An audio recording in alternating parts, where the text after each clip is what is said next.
கிறிஸ்துவுக்குள் பிரியமானவர்களுக்கு ஆண்டவராய் இயேசு கிறிஸ்துவுடைய இனிய நாமத்தினாலே வாழ்த்துக்கள்.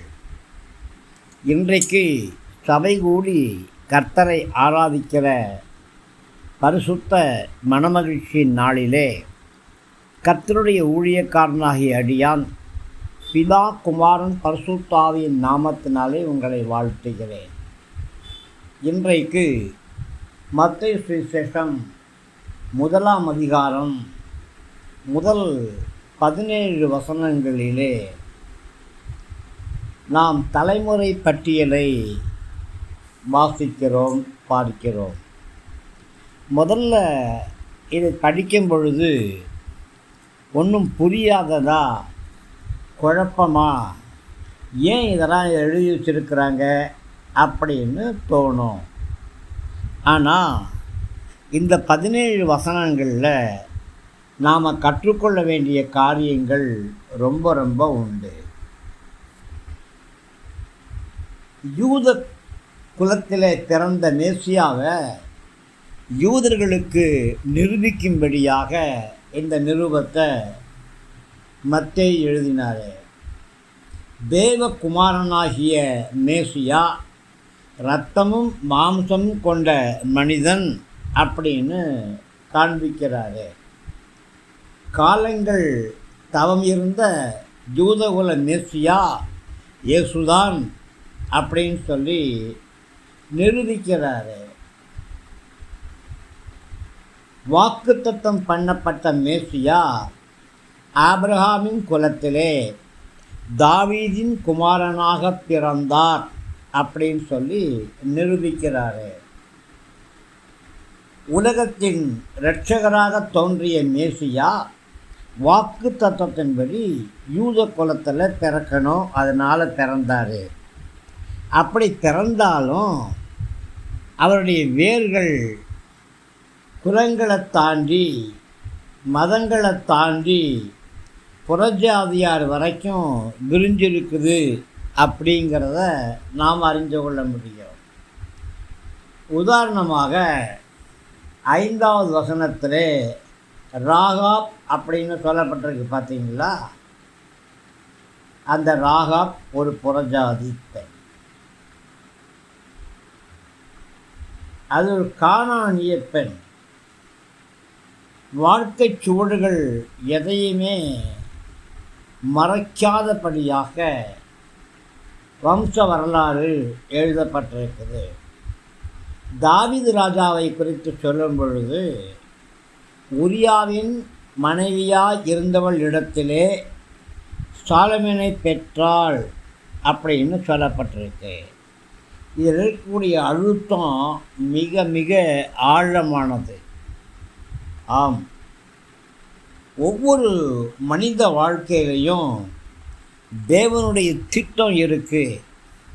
ஒவ்வொரு மனிதர்களையும் புறஜாதிகளாக இருந்தாலும், ஏழைகளாக இருந்தாலும், ஒதுக்கப்பட்டவர்களாக இருந்தாலும், பாவம் செய்து பலவீனப்பட்டவர்களாக இருந்தாலும், பாவத்திலேயே பிறந்தவங்களாக இருந்தாலும் அவங்க மேலே தேவனுடைய கிருபை இருக்குது அப்படின்னு சொல்லி இந்த வசனங்களில் ஆண்டவராகிய கர்த்தர் வெளிப்படுத்துகிறாரு. பிரியமானவர்களே, உங்களுடைய வாழ்க்கை தேவனுடைய திட்டத்தின் ஒரு கருவி. நீங்கள் திடீர்னு வானத்திலேருந்து பிறக்கலை, ஸ்தோத்திரம் உண்டாகட்டும். உங்கள் பிறப்பில் ஒரு நோக்கம் உண்டு. உங்கள் குலம், உங்களுடைய சாதி, உங்களுடைய சம்பிரதாயம், உங்களுடைய மதம் இதெல்லாம் தாண்டி நீங்களும் ரட்சிக்கப்பட்டு பரலோக ராஜ்யத்துக்கு கடந்து வரணும் அப்படிங்கிறது தான் தேவனுடைய திட்டம். அதனால தான் சாதி, மதம், இனம், மொழி, தேசம், கலாச்சாரம் எல்லாத்தையும் தாண்டி இயேசு உலக இரட்சகராக இருக்கிறாரு. பிரியமானவர்களே, உங்களுடைய கலாச்சார சூழ்நிலைகளை ஆண்டவர் பார்க்கறதில்ல. ஒருவேளை பாவத்தில் விழுந்துட்டீங்களா, அந்த விழுந்து போன வாழ்க்கை பின்னணிகளை ஆண்டவர் பார்க்கறது கிடையாது. பிரியமானவர்களே, ஜாதிகளை மதங்களை பார்க்காதபடி இயேசு தனக்குள் இருக்கிற தேவ கிருபையினாலே உங்களை தன் மகனா தன் மகளா ஏற்றுக்கொண்டிருக்கிறாரு.